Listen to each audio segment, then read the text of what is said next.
Jennifer Wright, Get Well Soon, History's Worst Plagues and the Heroes Who Fought Them.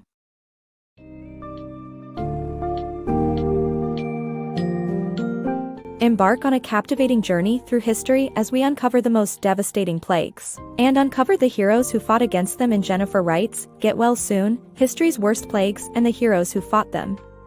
In this compelling summary, you'll explore a range of outbreaks from the strange dancing mania in Strasbourg to the mysterious and deadly Spanish flu.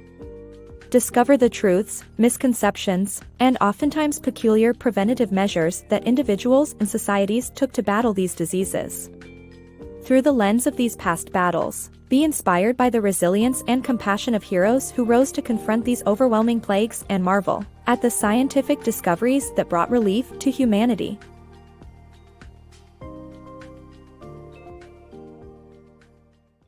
The mysterious dancing plague. In 16th century Europe, amidst plagues and hardships, a bizarre phenomenon occurred, the dancing plague. In Strasbourg, 1518, a woman inexplicably began dancing in the street, collapsing from exhaustion only to resume once awakened. Others joined her, and soon, a collective delirium ensued. People danced until their feet bled and bones ruptured, causing at least 15 deaths daily due to heart failure, dehydration, or infected wounds. The afflicted townsfolk believed it was divine punishment and initially sought to appease God by banning gambling and prostitution. Their efforts proved fruitless as the dancing continued. In desperation, the townspeople turned to Saint Vitus, the patron saint of dancers, theorizing he was behind the strange events. They traveled to his shrine, anointed symbolic red shoes with holy oil, and donned them in hopes of a miracle. Amazingly, it seemed to work, the dancing stopped, and life resumed to normal. However, it is likely that the community's care and concern, rather than the supernatural, provided the essential healing power. Mysteries of medieval plague treatments. The fear of Alzheimer's occasionally drives the author to click on ads claiming to have a cure, despite knowing it's untrue. This behavior resembles how medieval Europeans sought various bizarre treatments for the bubonic plague. The disease, caused by rat fleas, killed around 30% of the population in the 14th century, and people had no idea about its origin. As a result, misguided remedies such as living in sewers, eating more vegetables based on unsound logic, and avoiding baths were popular. However, not all suggested treatments were absurd. Physician Nostradamus advised regular washing of body and clothes to reduce contagion, which was indeed helpful in controlling flea infestations. Unfortunately, the majority in the Middle Ages believed that bathing increased the risk of disease, leading to poor hygiene practices. Smallpox, the civilization destroyer. In the 1500s, smallpox devastated entire civilizations in the Americas, including the Incas, whose empire was later easily conquered by the Spaniards. The virus struck terror, causing agonizing deaths by tricking the immune system into attacking the body's organs. Smallpox had a catastrophic impact on the indigenous American population, eventually killing around 90% of them due to their lack of immunity. Fortunately, the development of a smallpox vaccine in the 18th century led to its eradication by the end of the 20th century, thanks to Edward Jenner's observation of immunity among milkmaids. During the same time that Shakespeare penned his masterpieces, a terrifying disease emerged, wreaking havoc throughout the American continent and decimating nearly all existing civilizations. This devastating virus was smallpox, which manifested as pus-filled sores that caused the immune system to attack its host's organs and led to excruciatingly painful deaths. In 1525, a single infected Spaniard is believed to have introduced smallpox to the Incan civilization.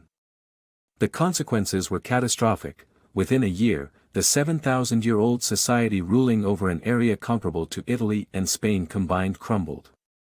This made it easy for Spanish conquistador Francisco Pizarro to conquer the Incan Empire with just 168 men, even though the Incas had an 80,000-strong army. The Spaniards had some immunity to smallpox, having already been exposed to the virus in Europe. However, indigenous Americans lacked this immunity, and the virus ultimately claimed the lives of 90% of the native population. Thankfully, the 18th century saw the development of the smallpox vaccine, spurred by the observations of Edward Jenner, an English physician. He noticed that milkmaids seemed to be immune to smallpox after being exposed to the less severe cowpox virus from cattle.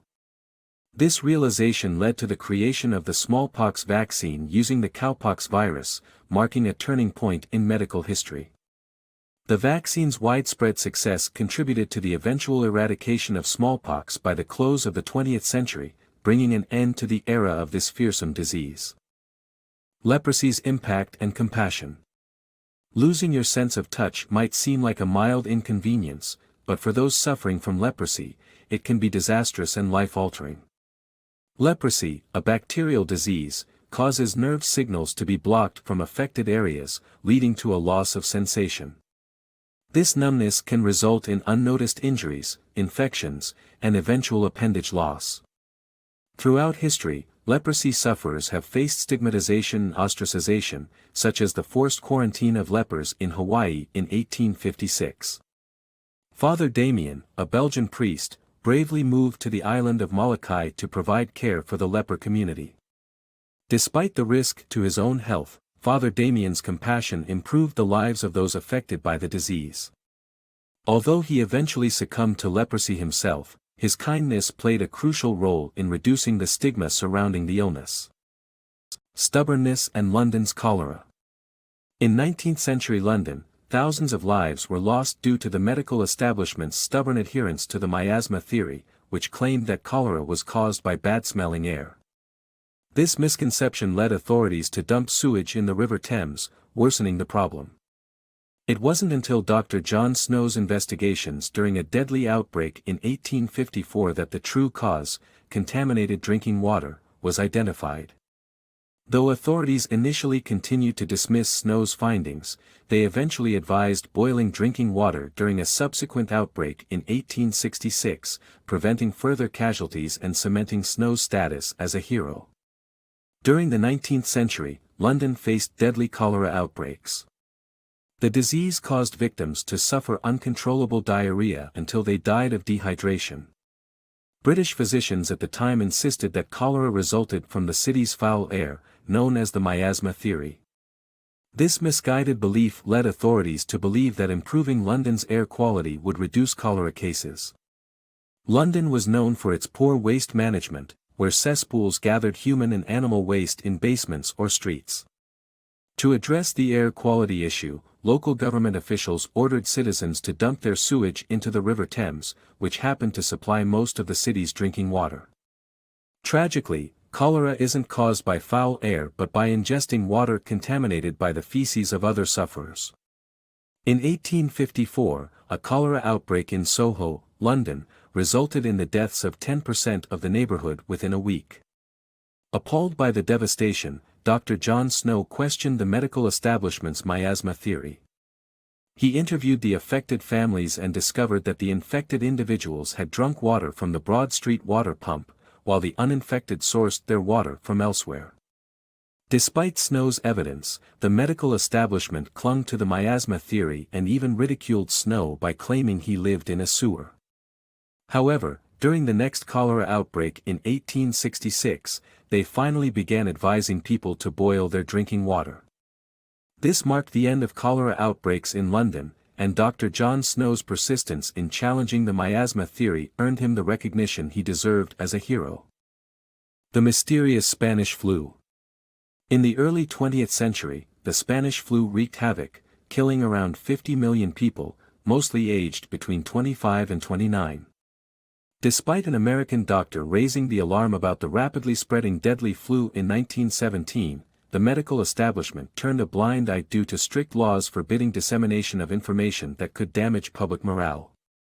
The name Spanish flu materialized as Spain, being neutral, faced no censorship and widely reported the outbreak. Lack of acknowledgement led to no preventive public health measures, resulting in 25 to 100 million deaths between 1917 and 1919, including 675,000 Americans. By summer 1919, the disease inexplicably began to dissipate. Scientists today work on reverse genetics to develop a vaccine, but success is uncertain as flu viruses mutate rapidly.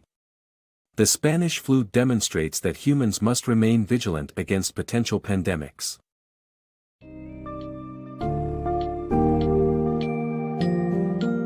The summary of A Get Well Soon offers a fascinating and accessible journey through history, revealing the terrors of plagues that once threatened humanity and the heroes who stood up to fight against them.